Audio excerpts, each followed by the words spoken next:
Hey everybody, for today's game, I'm playing against Yone. Actually, I'm playing against Ari in the top lane because they did a lane swap. And we're playing with little Hailblade's Ignite action.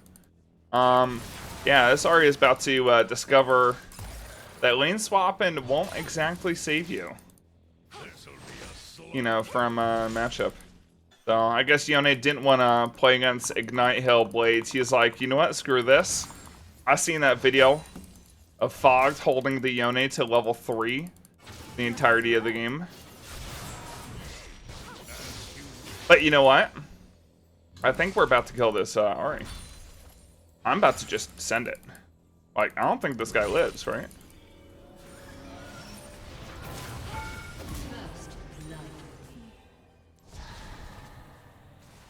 Yep. So, that's pretty much what happens. You try to swap on me, I'll kill you anyways. This Ari's probably pissed. His Yone probably begging, pleading, please, I don't want to play against this. Then Ari comes into my house in the top lane and gets beat up. But anyways, so playing against Ari top. So as you can see, what I'm doing is I'm playing my spacing with Hail Blades. So I'm angling to try to get those 3 autos of Hail Blades up as much as possible. Ari does get a little bit of a speed boost when she uses that W, but that's only within a couple seconds of her casting. So once that speed boost ended, it allowed me to get the full 3 autos and not just the 1. Also, this guy just used Charm. That's a 10-second cooldown. Gonna try to punish that. Guy's playing just absolutely max range.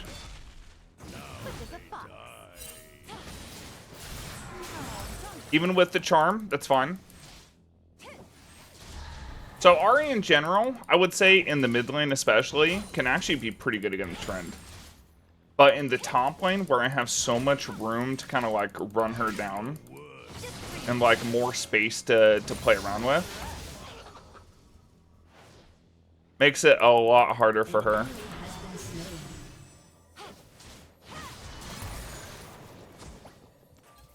I'm gonna double potion, and she is awarded this. I still have flash. So her charm, like, biggest thing that Ari's got in her kit is her charm. Like, not only obviously CCs me, but it will stop my spin. So depending on like how quick she can react with that charm, it can do some pretty good work. So right now she's like basically no mana. And her wave's frozen. So she is pretty screwed. She's not in a good position. I'm holding this freeze. And it's very important. You guys see how I'm dragging the wave down? If you want to hold a freeze and hold an effective freeze, one that will actually last, you need to make sure you pull that wave down. The further away from your turret that the minions meet means that your next wave has to walk that much farther to be able to start damaging enemy minions, which means those reinforcements won't make as much of a like push pressure. So the further away you have the mini wave away from the turret when they clash, the easier it is to freeze. An ally has been slain. Gotcha. I'm gonna see if I can't get a little bit more of a trade. So now I could just shove in and dive her. I have my ignite back up, I have my ult back up. Or I have my ult when I shove this in. So I was looking for as big of a trade there as possible, because I plan on just shoving and diving. I think the only way for her to counterplay this is to shot it out and just like instantly backed. An enemy has been slain. She's just dead.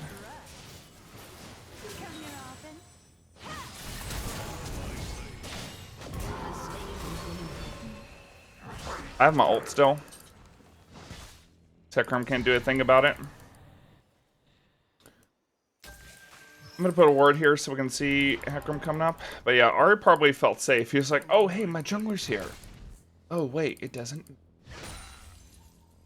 So all this like I have people come to my chat, you know, wondering like, oh god, my laner's just playing safe. I push under their turret. There's nothing I could do. They just stay under their turret like pussies. Well, hey, this is what you could do. Force the issue. Force them to make those mistakes, and then that's how you can punish. Like, abuse Tryndamere's like very good early game to maximize your advantage as much as possible. I'm actually gonna do this setup. So at this point, when Ahri hits 6, it's gonna be very hard to kill her. But because she's kind of under-leveled versus me, her damage is still going to be kind of low. I don't need to be forcing traits on her, but what I can do... Hey, you guys remember this Yone that ended up, like, swapping lanes away from me? To try to get a better lane for himself? Well, here's the thing. I might be paying him a visit. Play Grubs. I might be paying him a visit, because what I can do is I can just shove and proxy.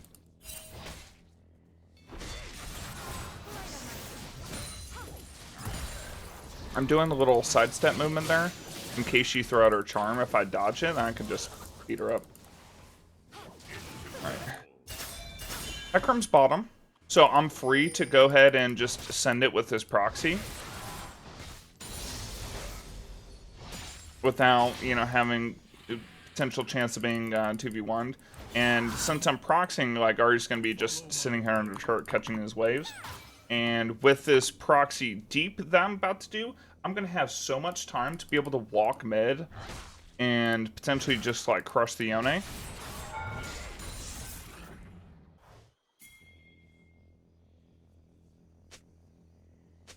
Maybe we can swap against Yone completely, too. Put a word.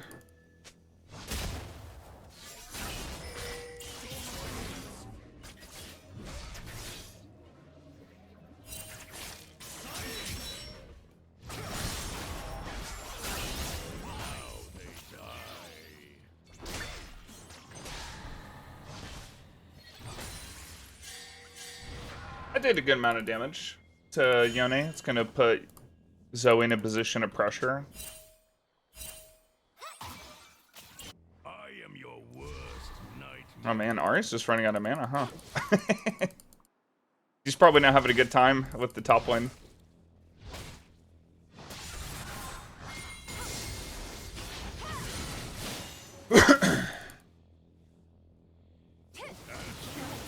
Gonna get this.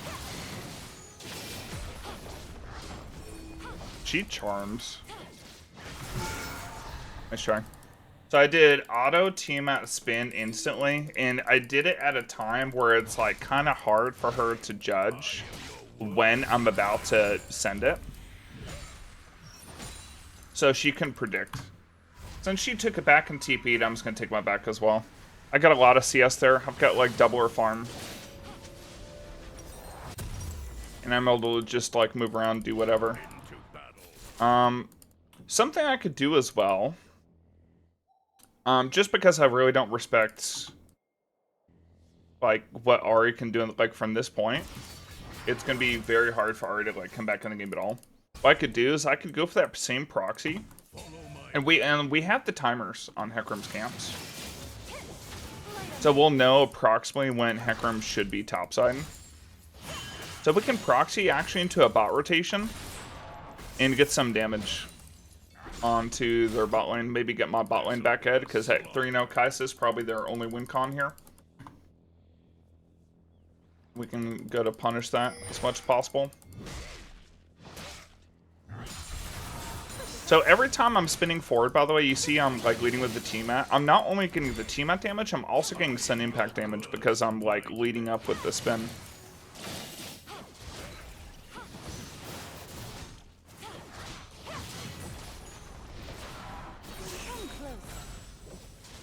So I got the spin first, which allowed me to get Sun Impact damage, and I'm in a good spot. As you wish. Is this an Ahri top or they swapped? They swapped because Yone didn't want to have to deal with me.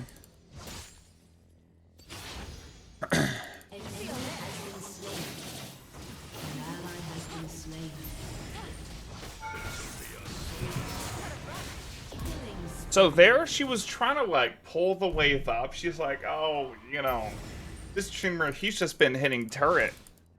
But then like, I'm like, okay, wait a second. She can't charm me if she's walking up and my minions are here below her. Like, what can she do?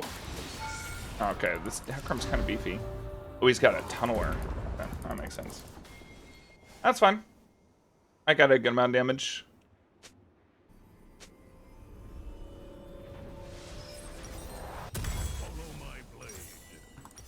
Alright, so always double longsword rather than cloak for the LDR purchase.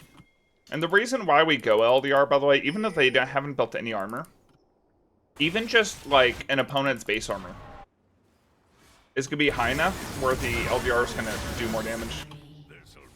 Actually, I might go Executioner scheme. Hecarim healing, or even has a little bit of healing. The Soraka. Mostly for the Soraka. The only reason that you're gonna build Executioners on Trynd is for burst healing. So like Warwick, Aatrox, Fiora, things that will heal a very high amount of HP quickly. Now, something with like, you know, sustained healing, you know, people that build like Blade the Rune King, I mean, you don't really give a shit. But that burst healing, like they have like something in their kit that's going to give them like 300 plus HP in a second. Yeah, you need to cut that down.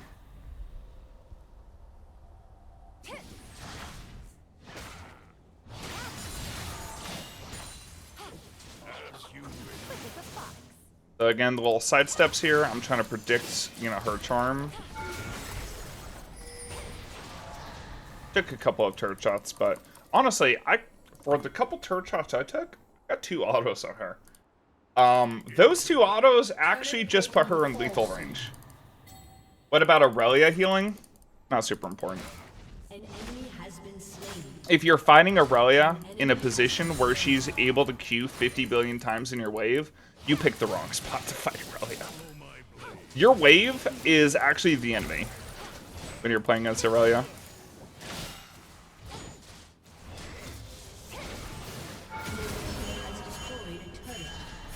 Like, your wave works against you. Same with when you're playing against Yasuo. This'll be a slaughter. Like, those champions just use your wave against you through all the dashes they can get. But if you fight Aurelia away from the wave, not only do you deny her from, like, getting away from you, you also deny a lot of her healing. I'm gonna try to force her ult here. Okay, I force the ult.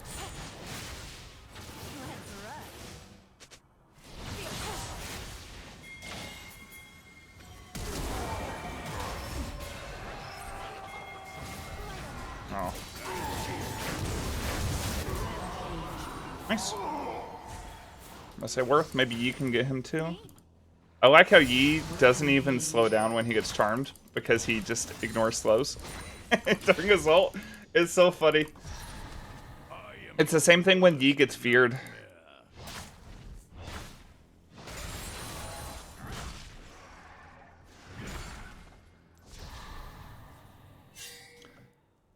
Yoni's still mid. The only person that can be here is Kaisa. Always be watching the map and looking, like, especially when you're about to get on a turret, especially when you're 1v0 and there's nothing else for you to even be thinking about or looking at. Look at the map and see who potentially could be, you know, come after you. It's pretty important. But yeah, easy game. That's how you dumpster lane. That's how you win the early, and that's how you can force the issue. I hope you guys take a lot from this video. Thank you so much for watching. Make sure to drop a like, subscribe. I would like to see for future videos. Bye, everybody. Have a wonderful day. Let's take a look at this damage. Just honor Yi for that dive. Okay. Beat him up. Did big time damage. Got big time gold. Anyways, later, everybody.